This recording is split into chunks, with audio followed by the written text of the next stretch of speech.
So happy to be with all of you this morning. It's beginning to give us a little glimmer of warmth and spring-like energy out there in the world. I hope you're feeling that rising up around us. It's been so nice to take our little guy out and just stay outside all day long and just soak it in like the trees are doing right now.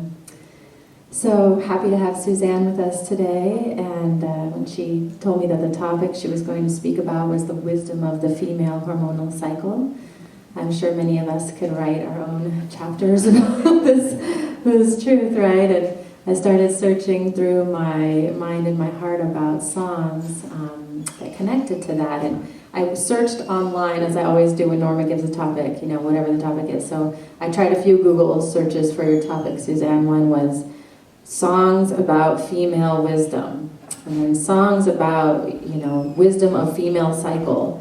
And what I found was there weren't very many songs listed under these headings. A few. But sometimes when I search, songs about faith, songs about hope, it's like, blah, blah, blah, pages and pages and pages. So this is a topic that's ripe for songwriting and creating music and creating ritual and creating awareness and giving voice to. But one song that did come to my heart was a song by Norah Jones, actually, that I think was on her first record. And it's called 7 Years. And she never says 7 years in the lyric of the song. But you'll see that the picture she paints of this young girl in her own self-awareness, in her own self-satisfaction, in her own joy, unwitnessed. She's 7 years old. So before we bless the children, we'll kind of bring this young woman, this maiden energy into our space and call her up.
Tells a tale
think I have PMS because I'm getting teary.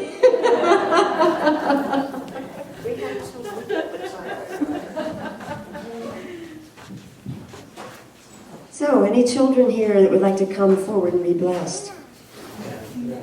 Yes, Walter, we always bless you. Except there's a requirement, just like on roller coasters, you have to be like this or under. But we bless you. I know you didn't. You never will. All right. Well, Patrice is going to be sharing time with them today. So let's get the energy flowing. Rub your hands together and send that energy to these two blessed ones. And together we say, we love you, we appreciate you, and we behold the Christ light shining in you. All right, thank you, Patrice, for going with the children. All right. Patrice, Cerise, they rhyme, don't they? Cerise, you have another song for us now. According to your...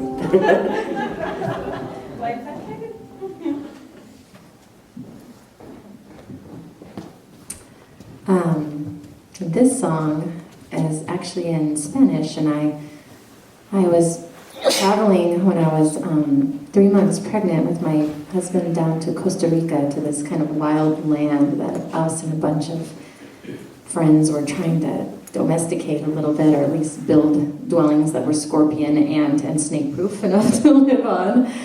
And I was very early pregnant, and we arrived and were very tired, and I was shifting my reality to imagine sleeping on the ground in a tent for the next couple weeks in the middle of the jungle. And the jungle is a totally different voice of the Earth Mother that I did not have much familiarity with. I thought I was a very outdoorsy girl, but with ants there that were so tiny they could crawl right through the screen of your tent, and roosters for some reason that lived 3 feet away from my tent. And in the Jewish tradition, we say this blessing, one of the blessings in the morning, we say, "Thank you for giving the rooster discernment between day and night." And I always thought, that's a funny thing that we say every day. I don't really understand that. But I got to understand why that discernment is a blessing, because this rooster was not discerning. And so he crowed very early in the morning and late at night, and whenever he felt like it. But this song... I got to sit around the campfire the first night we were there and just listen to people from all over South and Latin America bringing their music. And a woman started to sing this song, Agua de Luz, which is water of light. And the lyrics in Spanish say, En tus ojos de agua infinita se bañan las estrellitas. In your eyes of infinite water, the stars are bathing, right? And then they say, Pachamama viene del cielo. Your water comes from the sky. Clean, clean, clean water. Pure, pure, pure water. Water of health. Blessed waters. Mama, mama. So you'll hear that a lot in this song. And I know a little bit of Spanish, not a ton, but I was able to understand what she was saying, and it just broke my heart open, and I tracked her down the next day and said, sing that for me into my American technology so I can take it home and learn it. And she told me it was a ceremony song that she had learned in Colombia, Pachamama viene del cielo.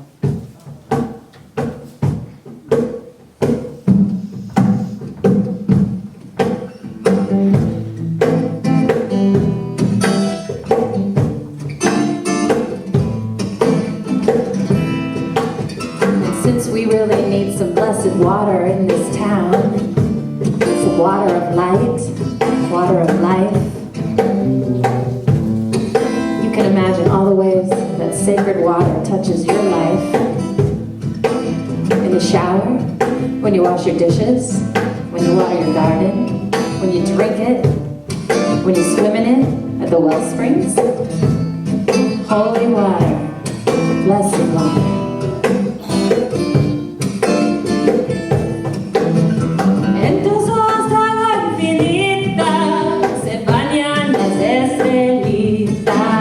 Mama,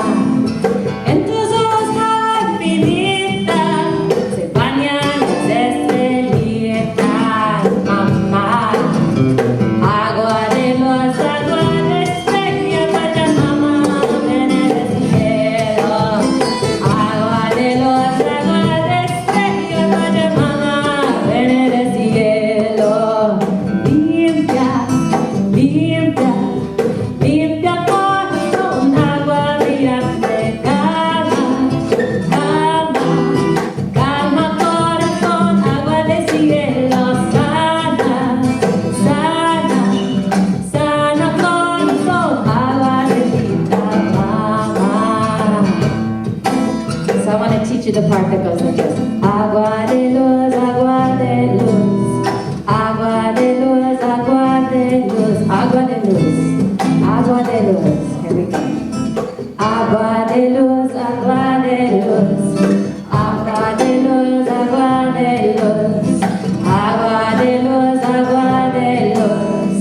Agua de luz, agua de luz. Now close your eyes and see the water of your life as it touches you in so many ways. And we'll sing agua de luz, agua de luz. Agua de luz, agua de luz. Agua de luz, agua de luz. Agua de luz, agua de luz. Agua de luz, agua de luz. Agua de luz, agua de luz. Agua de luz, agua de luz. Agua de luz, agua de luz.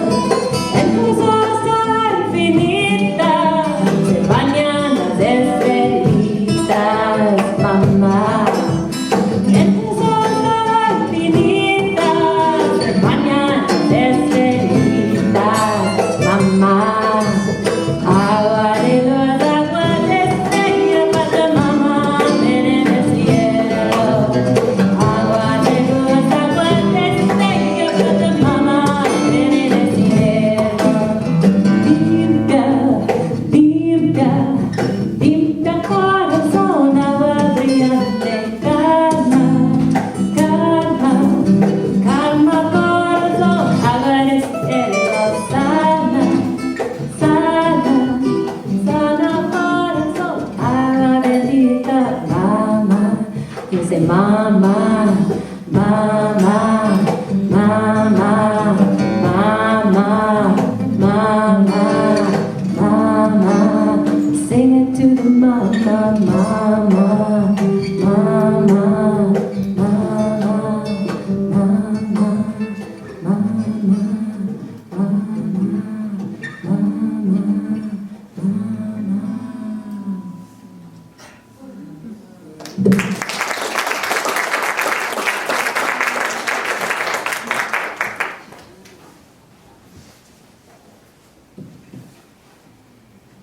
Thank you, Cerise and Richard. Pachamama, very close to my heart. Mother Earth. Yes, well, I am delighted to welcome back Suzanne Mathis McQueen. She's been with us once before.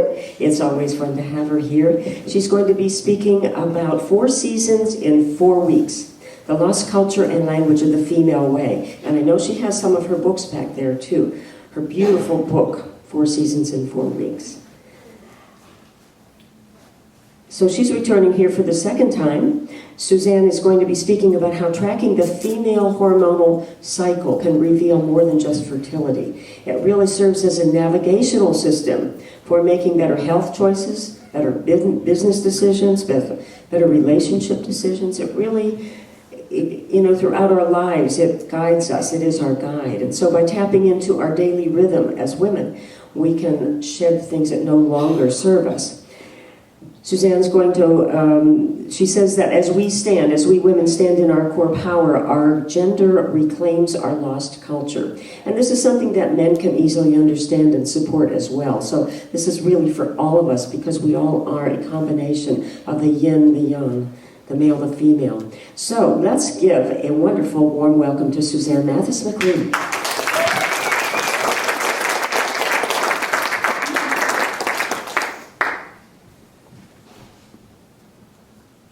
Thank you so much for having me here again. And wow, I just want to thank Cerise and Richard. I want to thank Jane and Norma, Donna, everyone here. But, I just have to say that, I got teary because I cannot tell you. Oops, thank you. This is going to fall along, isn't it? Yeah. Is that good? That's pretty good. I'm going to bring it right there. When someone actually looks things up for something that you're going to talk about, that happens to me once in a while when I'm going to go speak somewhere, but I never think about that. I never expect it. And when I hear something about that, it almost knocks me down in feeling so grateful for my life, for the people around me. It's just so unexpected. And what a beautiful gift. Thank you. Wow, that touches me deeply. So, yeah. So today, I'm going to be talking about a topic that usually no one really wants to talk about. I'm going to be talking about the womb, and I'm going to be talking about the female cycle, and those are uncomfortable topics. They can be painful topics. They can be uncomfortable because they've gone into the realm of religion and politics rather than being in a place of sanctity or personal experience. And so I ask you to walk with me through this today because I have to go into the fire a little bit to bring a new way out of it. And I'm hoping you'll trust me on this journey. But know that you may have some feelings around it as I go. I'm just warning you ahead of time that I will ultimately take you to a happy place. And that there's a way that I believe we can all get to that takes us to a very, very positive and healthy place. But I'm going to start with a meditation first, a poem, and Richard's going to assist me. So I ask you to close your eyes. And I also do want to say that this talk is for men, this system is for men. Yes, we have the masculine and feminine within us, but it also really, this is a system that I came up with that was gifted to me that is for the women, but it's also something that men can really see and understand and embrace for so many reasons. All right, so if you just close your eyes. And this poem is for the women, but if you're a man, I want you to translate for yourself because it works well for you as well.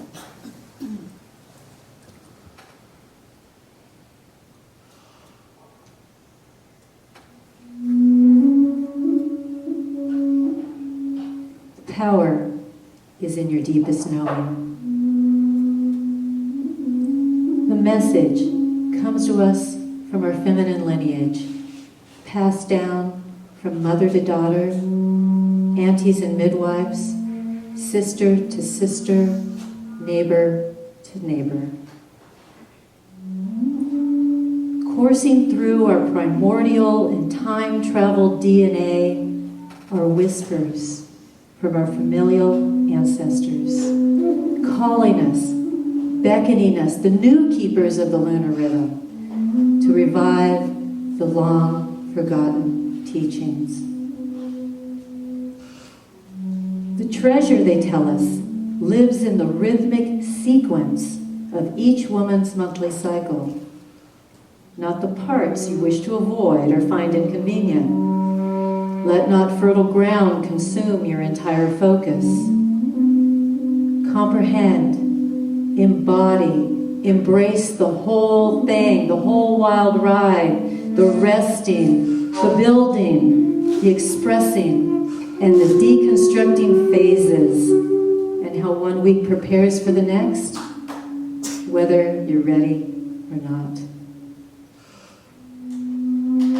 The portal into self only requires a willingness to observe and consider the waves of one's personal ocean and the desire to manage the surf with mastery and exhilaration. The effort asks for attentiveness and attunement to the gift you bring to the table that particular day, with the awareness that, like the moon, you are preparing for tomorrow. It is a circular assignment, noticing and documenting your physical, your viewpoint, your feelings, and your sexuality. When open, your unique and consistent blueprint will float to the surface like invisible ink coming to life.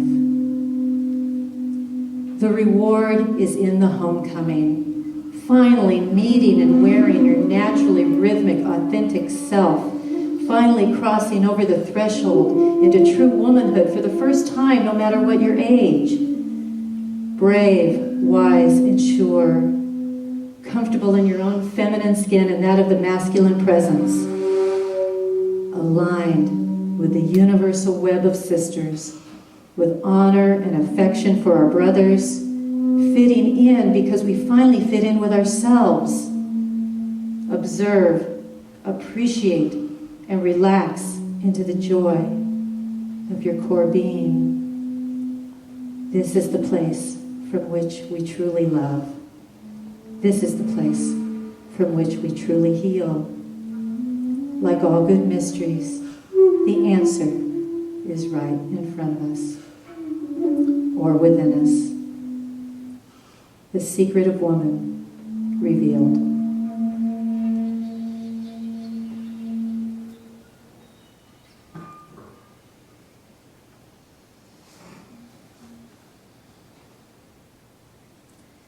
The indigenous shamans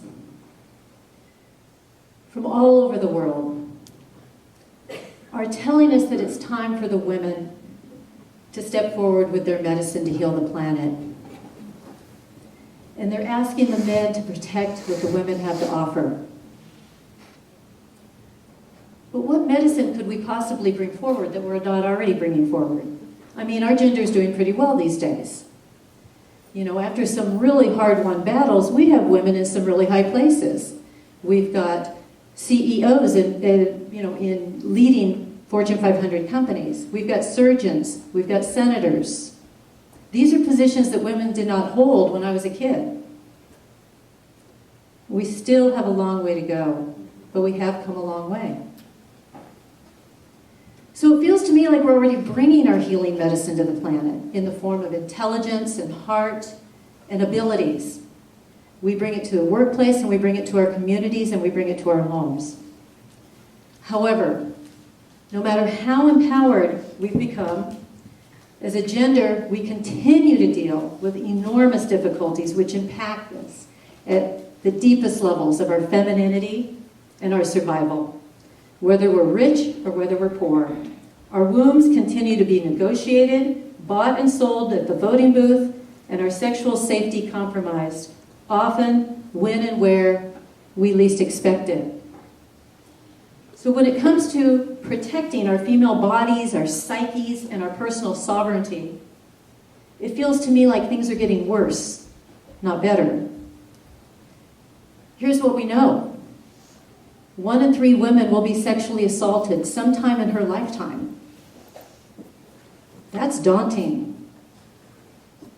1 in 4 women will be victims of domestic violence, and that often also includes sexual violence.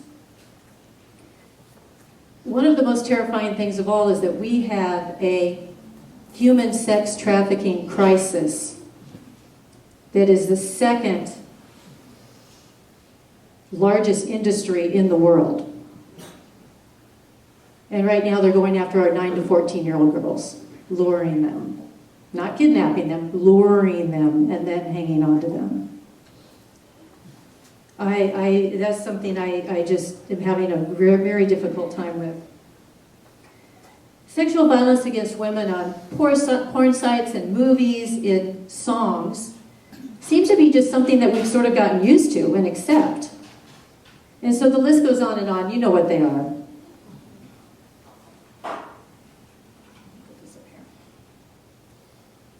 So we're definitely bringing our female medicine to the planet in the form of intelligence and heart and abilities, but we don't seem to have any healing medicine or even strength to offer the world when it comes to our wombs and our sexuality, but we sure could use some ourselves. Clearly, this is our weak spot, and a large enough weak spot that it's my observation that it undermines our power in all other areas of our life.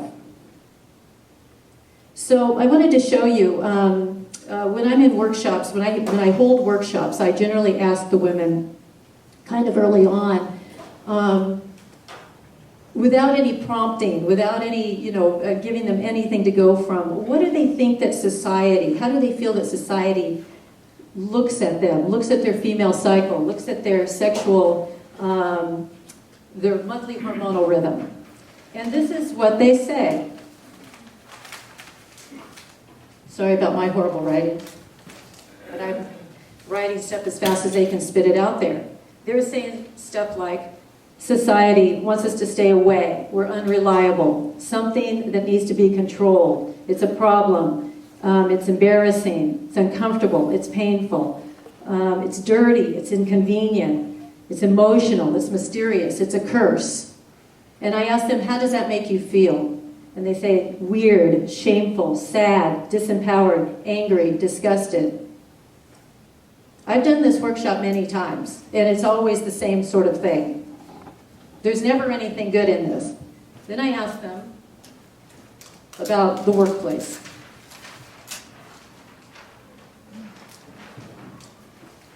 When we're talking about their cycles or their female wombs, disrupted, discounted, it's a disability, must be that time of the month.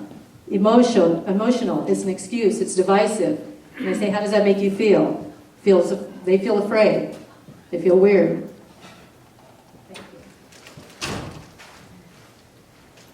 And on top of it all, to make matters worse, our own wombs, which on the physical level are run by the monthly hormonal cycle, often betray us, or so it seems, through not feeling well, or being unpredictable, or we're overly fertile, or we're not fertile enough, or there are miscarriages. A day-to-day experience for women that is something that they deal with as an underground experience. And here's what we know. 77% of cycling women view their period as something that they simply have to tolerate. It's inconvenient. It gets in the way of their life. Half say they don't want it at all. They want to give up the experience altogether. And many do by manipulating birth control pills. I don't know if you know that you can do that, but through manipulating birth control pills, you can have 1 period a year or 4 periods a year and that kind of thing. And the medical profession and researchers are really encouraging this practice. And if you go online and look it up, they make some pretty good cases for the fact that you don't need it. But I offer something different. Here's the thing that I want everyone to consider. Our current situation is that it has been 40 years now since we've gained full reproductive freedom. And over those 40 years, we've been defending that freedom, which also includes choosing the right to not have a period, if we don't want to, right? But I'd like for you to consider this. When 77% of women feel negatively toward their reproductive bodies, and half would like to give up the experience altogether, is it any wonder that we still haven't gotten anywhere toward lasting reproductive freedom? We're fighting for something we don't even want.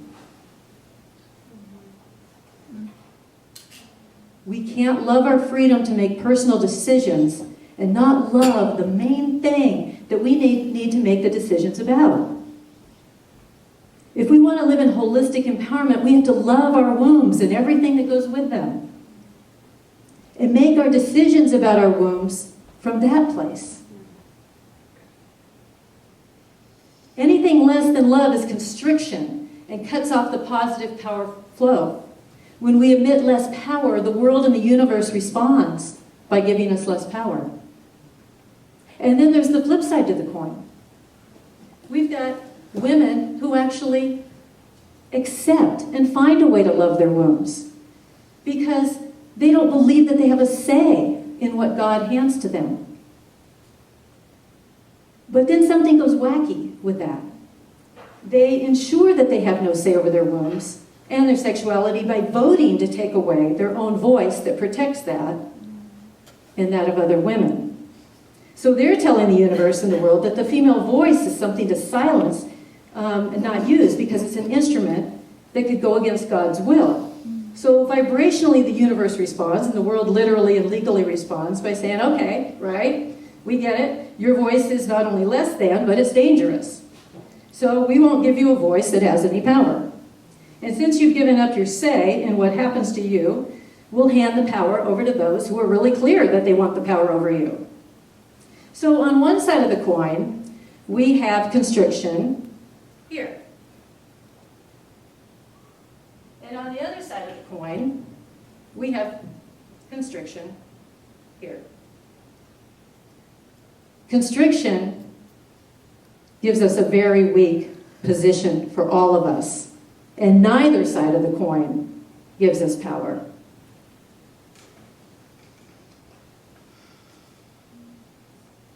We can't have jangly, constricted, or tentative energy around our position. Success doesn't work like that. We have to be 100% in. Having a love-hate relationship with our reproductive bodies or believing that our voices aren't important simply tells the world, society, and the universe that we do not love or value ourselves and that we're not worth protecting. This is always going to be a dangerously weak position for women worldwide. I do not believe we will ever have political or cultural power over our wombs until we fall in love with our womb's power. But it's hard to fall in love with our womb's power because we can't detect it. When on a daily basis we're dealing with unbearable cramps or swollen sinuses or fear of pregnancy, or a male partner who desperately wants to be supportive but can't relate, or a society telling us that our emotions are the source of all relationship problems. And we can't detect where the power is within our wombs because we don't know what it is and never learned how to access it. What's good about it? And we never learned about what it is or how to access it because it's a lost culture. Not any different than the Native Americans having their culture and language taken away. Not any different than the Hawaiians having their language and taken away. Our language and culture was taken away a long time ago. A specific time in history that we can point to would be the mid-1800s. When this country first started, we'll just talk about the United States. In women's history, and losing power goes over, an awfully long period of time. We can't just point to one place.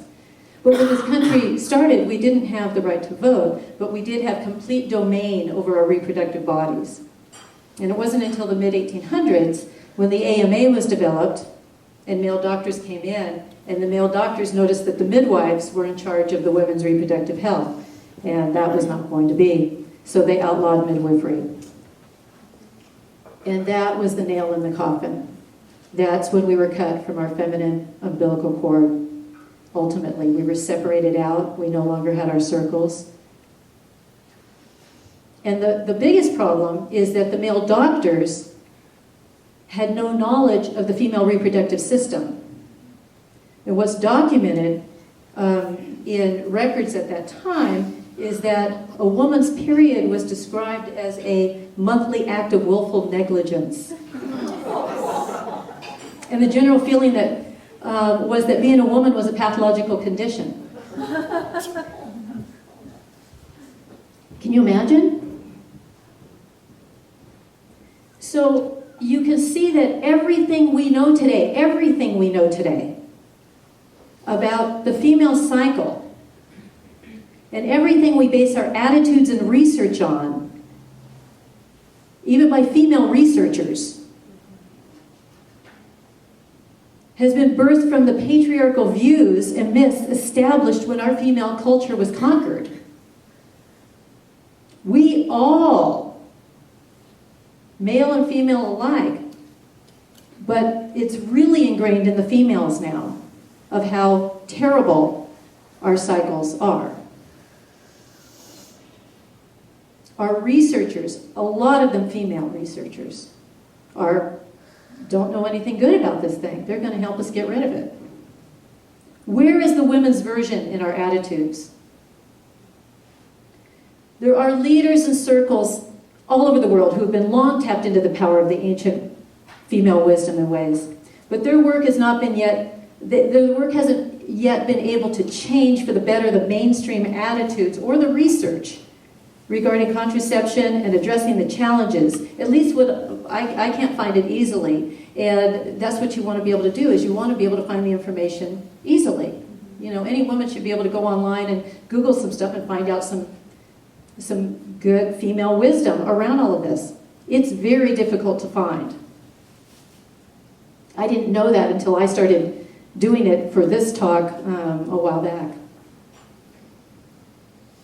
Today it's just simply accepted as truth that the female cycle is a drag, and research is ongoing to help women get away from this miserable experience. But I've discovered a better way, a completely positive approach, which shows us the importance of this female cycle blueprint for reasons beyond fertility.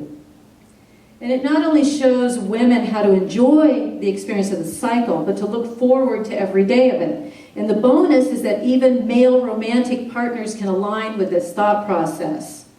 Because when men understand the rhythmic sex drive of women, they're in. Okay? And that makes things better for everybody. It does not separate us, it brings us together. So I'd like to add my findings to her story of the equation. Back in the late 90s, I had noticed some inconsistencies in my mind, body, and spirit. I had a business here in town, I had a staff of 30 employees, and I found myself making inconsistent decisions, which bothered me because I have a very logical mind. And I found that I would approach a particular topic differently every time we did some problem solving around it. Nobody else complained, but it bothered me. And I decided to do something that was very unlikely for me, and that was to track my cycle. And it was unlikely for me because I never thought that I never believed that my hormones had anything to do with what made me tick. Mainly, I think, because our society used that against us so much. You know, we still don't have a woman president. We don't want that person pushing the red button, you know, during that 4th week or whatever. So, I didn't believe that my hormones had anything to do with it, but I decided to track. Somehow it occurred to me to track my cycle and see if I could just get some insight. And this went on for a couple of months. I didn't make a big deal of it. I didn't think anything about it. I just wrote down a few notes, how I was feeling, what my energy was like, the whole thing, you know. But I really didn't pay attention to it. I was really busy, and I just made some quick notes. And one day I went home on a lunch break from work, and I was flipping through my day planner, and a pattern emerged. And this pattern showed me 4 distinct weeks that blend together beautifully, each one highly important for setting the stage for the next, in the same way that the 4 seasons do. But even bigger, I saw how each week follows the same pattern of other cycles in the universe. The hormones have a resting phase, and a building phase, an expression phase, and a deconstructing phase, and back to rest. And that's kind of it. And when I aligned my actions with the energy of each particular phase, my week would go smoothly. Right then and there, I had decided to start mapping it out in my day planner. Okay, what day am I on? I'm on day 17. That means I'm in spring. Because what rose to the surface was fall, winter, spring, and summer. It was very clear, and I understood exactly what it meant. So I mapped it out in my day planner. But I also want to read a little section because it was much more than just understanding how this could guide me, could guide my energies. And I read in the book, yet it was more than this, a lot more. As if a secret, a sacred memory was unlocked and released from my deeply buried ancestral treasure chest, this very big picture and understanding was presented or gifted to me. Call it divine guidance from my greatest grandmothers or my super logical brain just seeing how it all fits together. I was shown a blueprint for something rich and powerful that goes well beyond our health. A woman's organic rhythm influences communal attitudes and global politics. It shows why gender-balanced decisions are so crucial to our planet's survival. It reveals why all attempts to take sovereignty away from women will never succeed nor should. To speak of the feminine cycle on its own would be to speak of it out of context. It's completely in context, interconnected with the vast web of natural, universal rhythms and human behaviors, past, present, and future.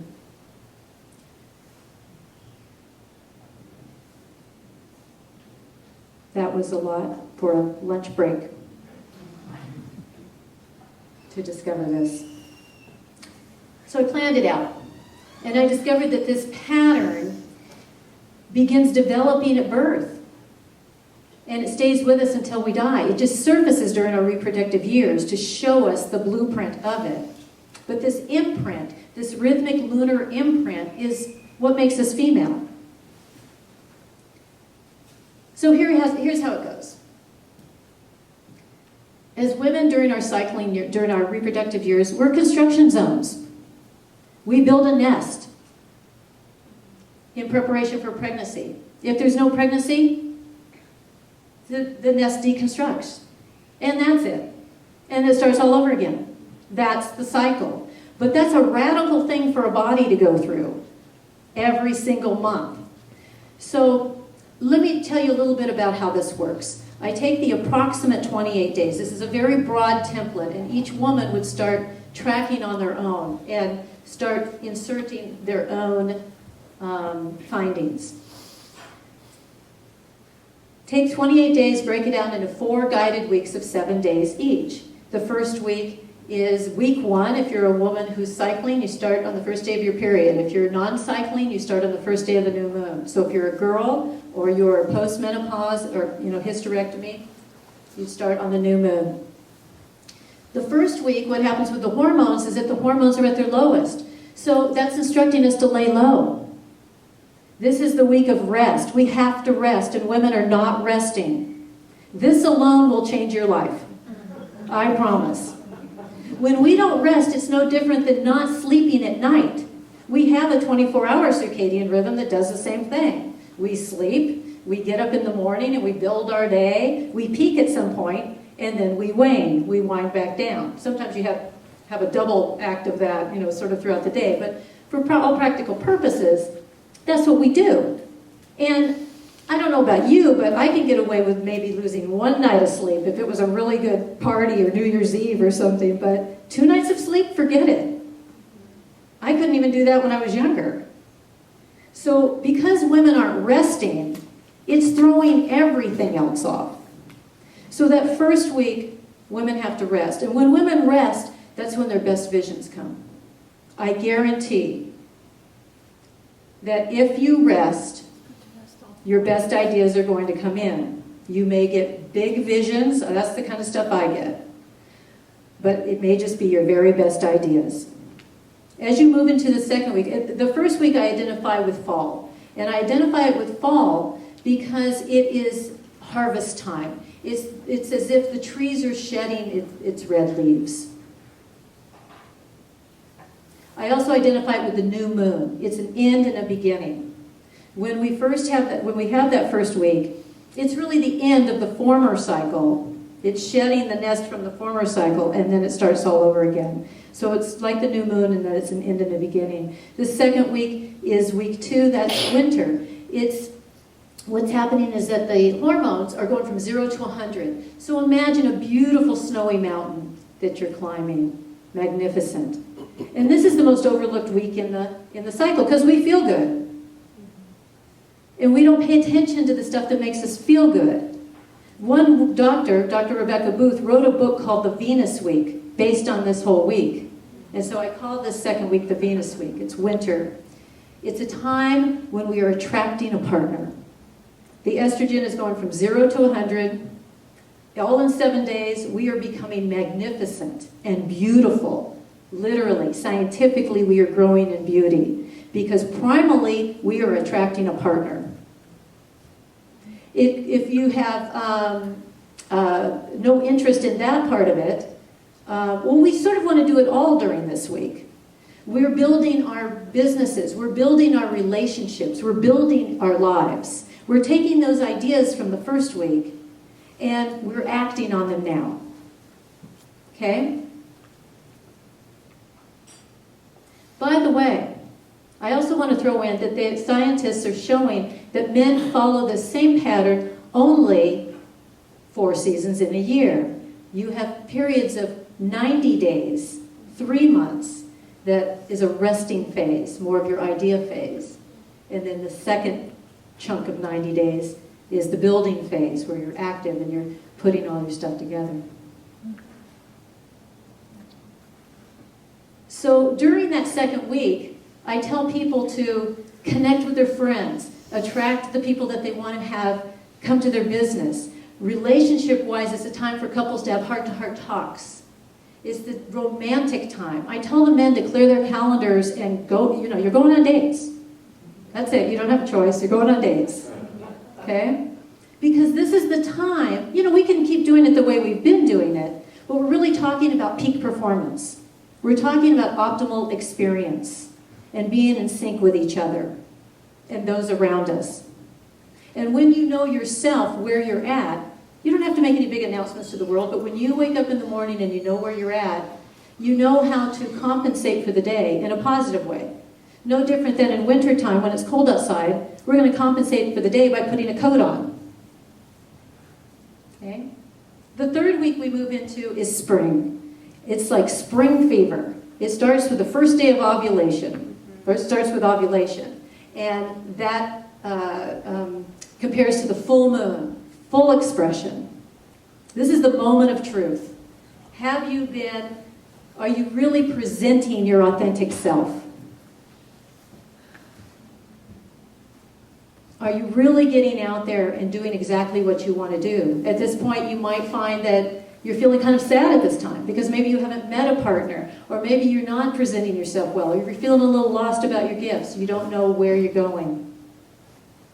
The rest of the week, hormonally, is waiting to see if the body is pregnant or not. So you're kind of hanging out on your throne up there, and this is what I call the world leader mode, because this is the time when women are world mothers, and they know exactly what to do to heal the planet. And then we go into the fourth week. The body understands it's not pregnant, it starts to decline. We lose that, we start to break down that uterine nest, and what that means is we lose our feel-good drugs. In the past, we've called it PMS, but I call it the firewalk, because this is not a syndrome.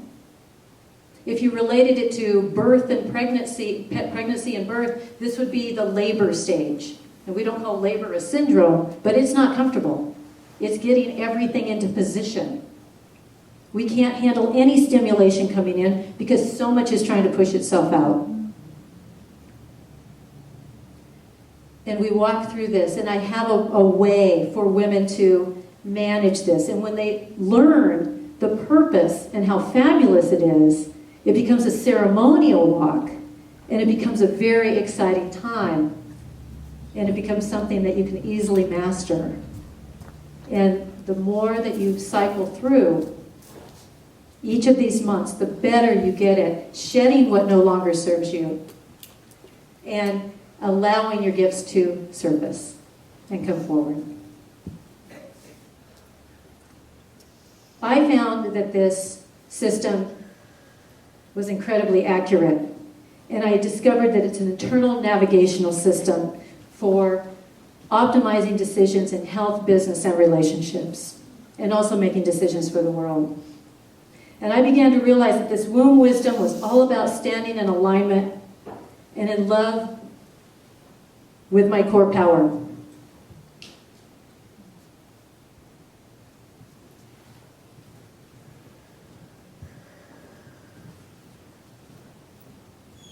So once I mastered each phase of my cycle, I knew I had unlocked a mystery.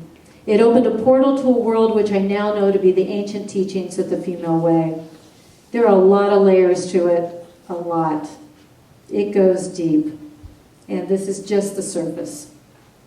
But each and every single female on the planet, whether she's cycling or not, because we don't lose our rhythm at menopause, has the ability to tap into that womb or womb space and operate from that core power, which is the human source of creation that we were entrusted to steward.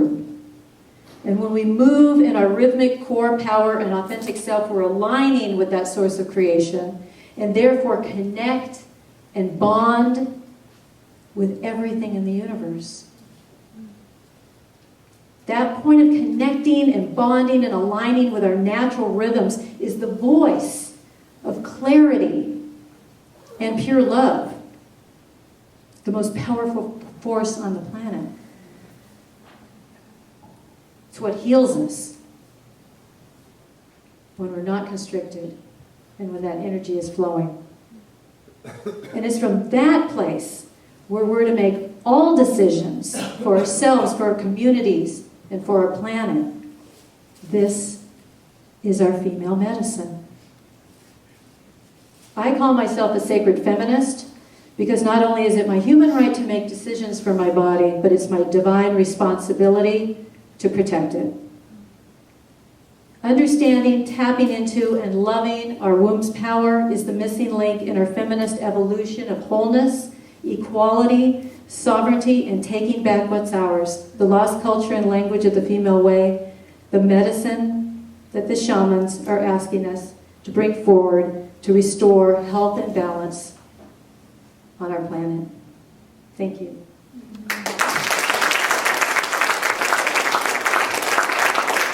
Anybody have any questions? I didn't ask for questions last time, and people said I should have asked for questions. Okay. Cerise, thank you.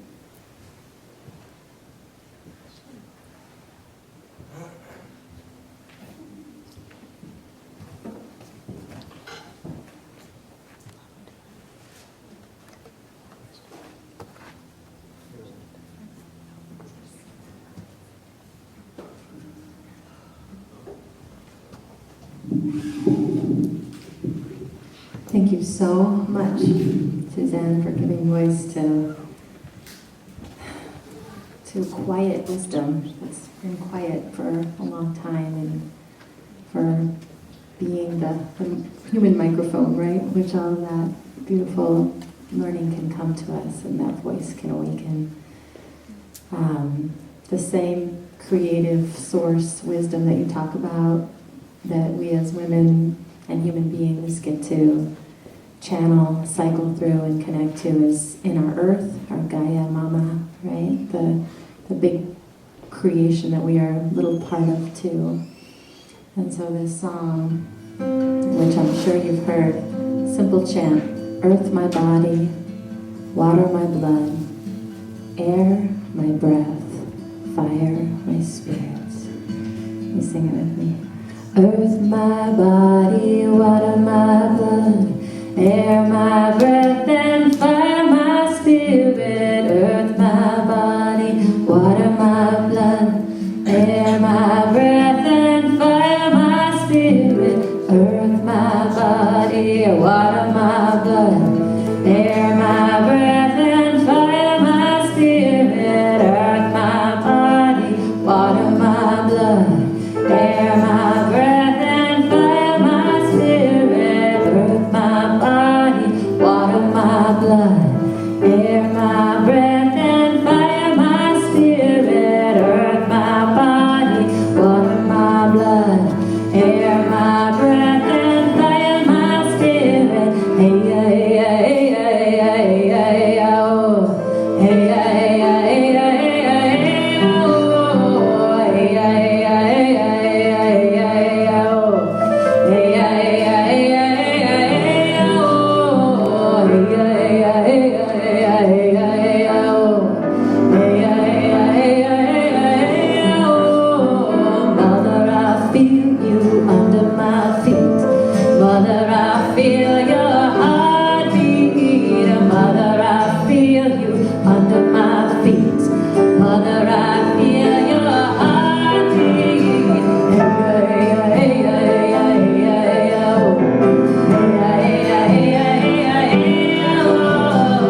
Air my breath and fire my spirit, earth my body, water my blood.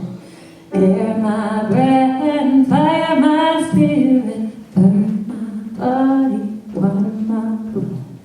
Air my breath and fire my spirit.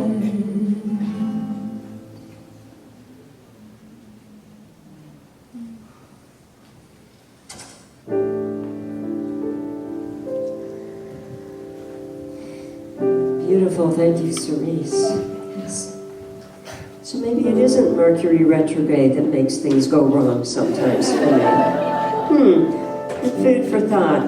This is a wonderful time for us to give our appreciation for what we experience. Every week something different here at Unity in Ashland, and today was a lovely day. Let's give Suzanne another hand.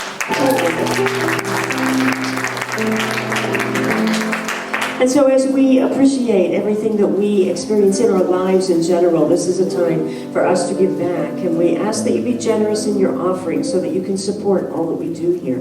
So take your offering or tithe in your hand and just place it on your chest, or on your heart, and just send your heart energy through it, if you would. And just imagine that it's overflowing. Along with your heart energy, it's overflowing in abundance.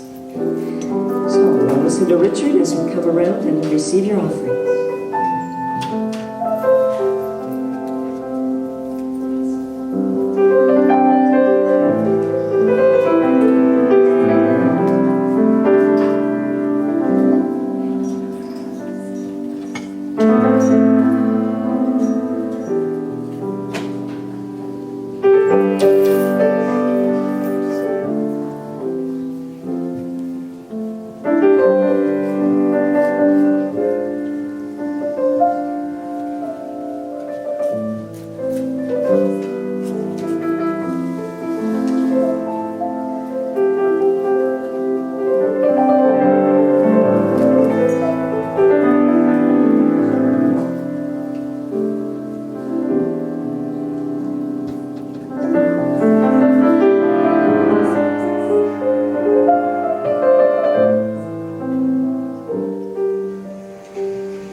So once again, sending that energy to our offerings and watching them expand. And together we say, divine love through me blesses and multiplies all that I am, all that I have, all that I give, and all that I receive. Thank you, God. Thank you, everyone. Let's get in our big circle now.